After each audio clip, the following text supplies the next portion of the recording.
ባለፉት 9 ወራት በሁሉም ዘርፍ ከ25000 በላይ ዜጎች ቋሚና ጊዜያዊ የስራ ዕድል ተጠቃሚ መሆናቸው ተገለጸ። የከምባታ ዞን ስራ ዕድል ፈጠራና ኢንተርፕራይዞች ልማት መምሪያ የስራ ዕድል ፈጠራ ጉዳይ የሁሉም ጉዳይ ነው በሚል መሪ ሐሳብ የዞኑን የስራ ዕድል ፈጠራ ምክር ቤት የ2017 በጀት ዓመት የሶስተኛ ሩብ ዓመት አፈጻጸም ግምገማና የንቅናቄ መድረክ አካሂዷል። የከምባታ ዞን ዋና አስተዳዳሪ ክቡር አቶ አረጋሼቱ ስራ ዕድል ፈጠራ ስራ አጥ ዜጎችን ወደ ስራ ማስገባት በመሆኑ ፋይዳው የጎላ መሆኑን ገልጸው ዞኑ ብዙ ወጣትና የተማረ ኃይል ያለበት ከመሆኑ ጋር ተያይዞ ይህንን ኃይል ወደ ስራ ማስገባት የጋራ ኃላፊነትና ርብርብ የሚጠይቅ መሆኑን ገልጸዋል። ስራ ዕድል ፈጠራ ማለት ስራ አጥ ዜጎችን ወደ ስራ ማስገባት ማለት ነው።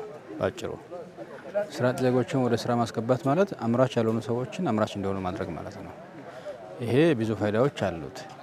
አንድም ከምርት ውጪ ሆኖ ያለው ጉልበት ወደ ምርት ገብቶ በኢኮኖሚው ላይ አዎንታዊ የሆነ ሚና እንዲኖረው ማድረግ ማለት ነው። እዛው ሳለ ደግሞ እነዚህ ስራ አጥተው ጉልበታቸውን፣ እውቀታቸውን፣ ጊዜያቸውን ተጠቅመው ሀገርን በሚገነባ ሀገርን በሚያለማ ስራ ላይ ሊያሳልፉ የሚችሉ ዜጎች ይሄንን እንዲያደርጉ እድል መስጠት ማለት ነው።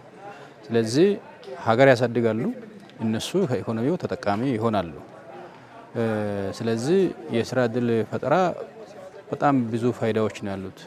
ወደ ስራ የገባ ሰው ሁሉ ጊዜ መልካም ነገር ያስባል። አካባቢው ሰላም እንዲሆን ያስባል። ለአካባቢው ሰላም ዋጋ ይከፍላል። አካባቢው ላይ ችግር እንዲፈጠር አይፈልግም።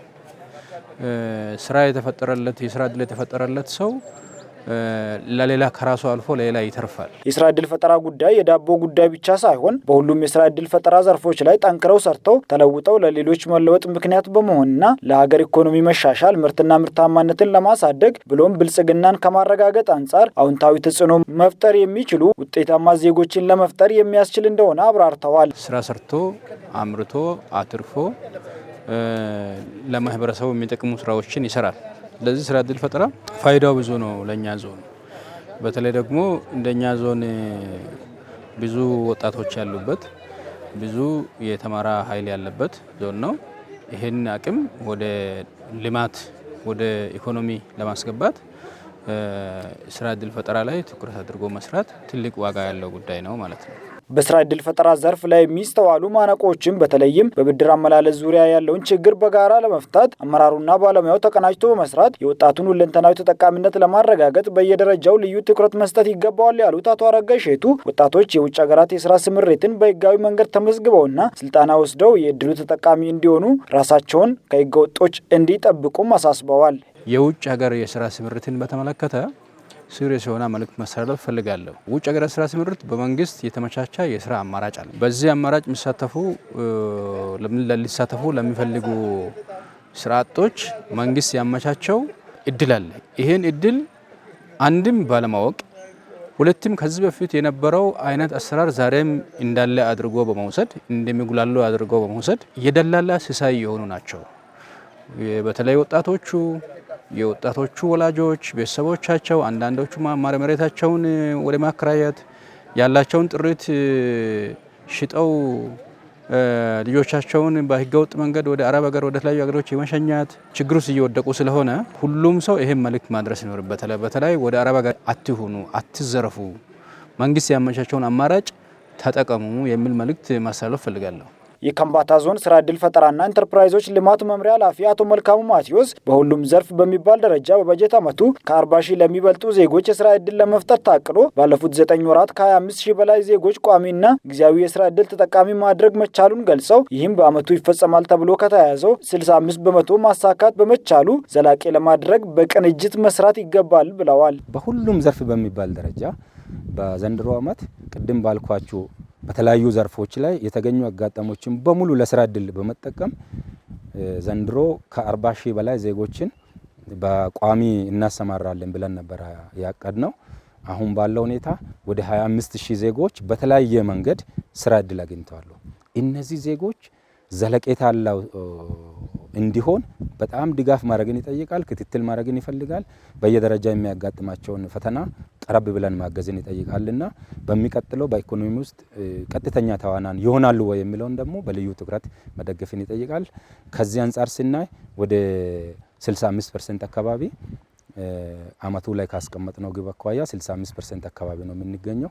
ከዚህ አኳያ በተለያየ ቦታ ለምሳሌ ቃጨቢራ ላይ ወደ ወንጂ አካባቢ ይሄዱ አሉ። ወደ ተለያዩ ሱካር ፋብሪካዎች ያሉበት አካባቢ ይሄዱ አካላት አሉ። እነዛን እዚህ በዋና አስተዳዳሪ ፊርማ ነው የሄዱት።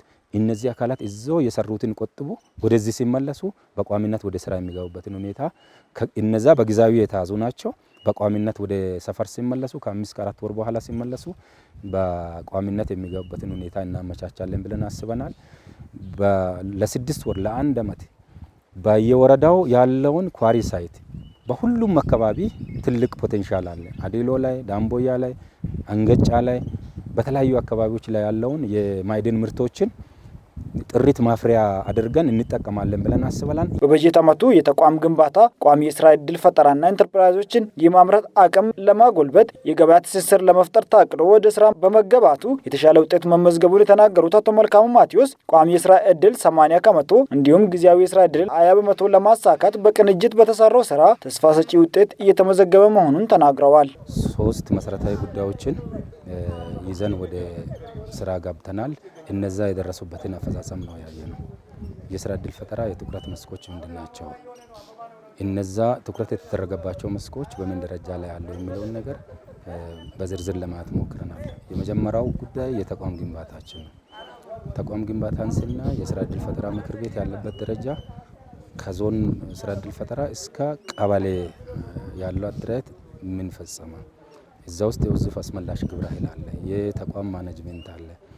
ሁሉም የሚመለከተው አካል የባለድርሻ አካላትን ሚናን በተመለከተ ምክር ቤቱ ያለንበትን አጠቃላይ አፈጻጸም ለማየት ሞክረናል። ከዚህ አኳያ ባለፉት ዓመታትና በሁለቱም ሩም ላይ ከነበረው ነገር እጅግ በጣም ከፍ ያለ ያደገ ነገር አይተናል። ሁለተኛ ጉዳይ ዘንድሮ ላይ ዘላቂ ስራ ዕድል ወይም ቋሚ ስራ ዕድል 80% 20%ቱን በጊዜያዊነት መነሻ ካፒታል የሚያገኙበትን ሁኔታ እንፈጥራለን የሚል ግምጋማ ነው የነበረን። ዘላቂ ስራ ዕድል ከመፍጠር አኳያ የመጣንበት መንገድ እጅግ በጣም ተስፋ የሚሰጥ ነው። ግን ደግሞ በጣም በዞናችን ካለው ስራ አጥነት ቁጥር አኳያ ሲታይ አሁንም በጣም በልዩ ትኩረት መስራት ያለብን ዘላቂ ስራ ዕድል ከመፍጠር አኳያ ብዙ የሚያሰራን ስራ እንዳለ አይተናል። የማዕከላዊ ኢትዮጵያ ክልል ስራ ዕድል ፈጠራና ኢንተርፕራይዞች ልማት ቢሮ ምክትል ኃላፊና የከተማ ዘርፍ ኃላፊ አቶ ታምራት ተስፋውን የስራ ዕድል ፈጠራ ጉዳይ እንደ ክልል ልዩ ትኩረት የተሰጠውና በክልሉ ርዕሰ መስተዳድር የሚመራ ምክር ቤት ያለው እንደሆነ ገልጸው የከምባታ ዞን በግብርና፣ በማኑፋክቸሪንግ፣ በጥቃቅንና አነስተኛ ኢንዱስትሪዎች ሰፊ እድሎች ያሉበት ሲሆን በተለይም ወደ ውጭ ሀገራት ሄደው ለመስራት ለሚፈልጉ ወጣቶች እድሉ ሰፊ ቢሆንም አፈጻጸሙ በቂ ባለመሆኑ ትኩረት ይፈልጋል ብለዋል። በክልሉ ሰፊ እቅድ አቅደን የገባ ነው። እንደ ተቋም እንደ ክልሉ ከ350 ሺህ በላይ ዜጎች የስራ ዕድል ለመፍጠር እቅድ ታቅዶ ነው የተገባው። ከዛ ውስጥ 80%ቱን በቋሚ ማለትም 280 ሺህ ዜጎች የቋሚ ስራ ዕድል እንፈጥርላቸዋለን ብለን በከተማ በገጠርና በማኑፋክቸሪንግ ዘርፍ ለይተን ነውና የገባ ነው። ከዚህ መነሻ አሁን ያለንበትን ከ9 ወር አንጻር ወልሞት ከ8 ወር ተኩል በኋላ ያለውን ገምግመናል። በዛም መነሻ በአጠቃላይ ስራ ዕድል ፈጠራችን ላይ ወደ 81.2% በዚህ ወቅት በቋሚም በጊዜያዊም ማሳካት ተችሏል ማለት ነው። አንዱ ዛሬ ላይ የተገኘንበትም የከምባታ ዞን በተለይ በዚህ ወቅት የ9ኛ ወር አፈጻጸሙን ስራ ዕድል ፈጠራ ምክር ቤት እየገመገመ ያለበት ታይም በጣም ትክክለኛና ወሳኝ ሰዓት ላይ ስለሆነ ቀሪ ወራቶች ላይ በተለይ በጥንካሬ የነበሩ ጉዳዮችን የሚያስቀጥልበት ጉለት አለ ተብሎ የተገመገሙ ጉዳዮች ላይ ደግሞ አግሬሲቭሊ በመንቀሳቀስ ውጤት እንዲመጣ የሚያደርግበት ነው። የማዕከላዊ ኢትዮጵያ ክልል ስራ ዕድል ፈጠራና ኢንተርፕራይዞች ልማት ቢሮ ምክትል ኃላፊና የገጠር ዘርፍ ኃላፊ አቶ ተመስገን ኃይሌ በበኩላቸው የወጣቱ ስራ ዕድል ፈጠራ ጉዳይ እንደ መንግስትም ልዩ ትኩረት የተሰጠበት መሆኑን በመረዳት ተቋሙና ባለድርሻ አካላት በየአካባቢው ያሉ ምቹ ሁኔታዎችን አሟጣው በመጠቀም የተቋማት ጠንካራ ቅንጅት በመፍጠር ከመዋቅር ያለውን የአፈጻጸም ልዩነት በማጥበብ ዘላቂ የስራ ዕድል ለመፍጠር የታቀዱ ግቦችን ወደ ተጨባጭ ተግባር ለመቀየር የጋራ ጥረት ማድረግ ይገባል ብለዋል። እዚህ ማዕቀፍ ውስጥ አንዱ የቅንጅት ስራ ነው ብለን የምንወስደው። ቅንጅቱም ላይ የስራ ዕድል ፈጠራ እንዳያችሁት በአንድ ተቋም ብቻ የሚፈጸም ተግባር አይደለም። የክሮስ ከቲንግ ኢሹ ነው ማለት ነው። ይህንን ከመፈጸም አኳያ የቅንጅት ስራዎች ትልቅ ሚና ያላቸው ናቸው። የቅንጅት ስራ ላይ አንዱ ፒለር አድርገን የምንወስደው ስራ ዕድልን ስንፈጥር ኪሎት መር ብለናል። ይህንን አንዱ የሚያረጋግጥልን ቴክኒክና ሙያ ነው። ቀጥሎ ሌሎች አጋሮች ናቸው። በሶፍት ስኪልም ሃርድ ስኪልም ላይ ኢንተርፕራይዞቻችን በዘላቂነት ስራ መስራት እንዲችሉ የሚያግዙ ስልጠና የሚሰጡ አካላት ናቸው ማለት ነው።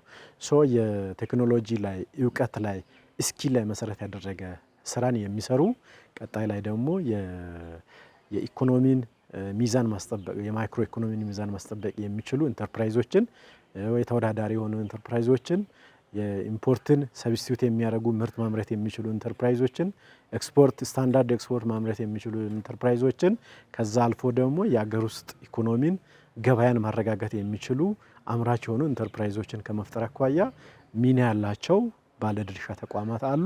እነዚህ ተቋማት ከፈጸሙት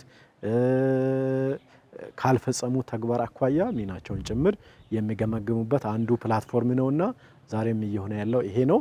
ይሄ በሁሉም ደረጃ ተጠናክሮ የሚቀጥል ይሆናል ማለት ነው። በመድረኩ የከምባታ ዞን ምክር ቤት ዋና አፈ ጉባኤ የተከበሩ ወይዘሮ አስካለ ሰሶን ጨምሮ የግብርና ትራንስፎርሜሽን ኢንስቲትዩት የማዕከላዊ ኢትዮጵያ ክልል አስተባባሪ አቶ አለሙ ተከተል፣ የከምባታ ዞን አስተባባሪ ኮሚቴ አባላት፣ የዘርፉ አመራሮች፣ ባለሙያዎችና የሚመለከታቸው ባለድርሻ አካላት ተገኝተዋል።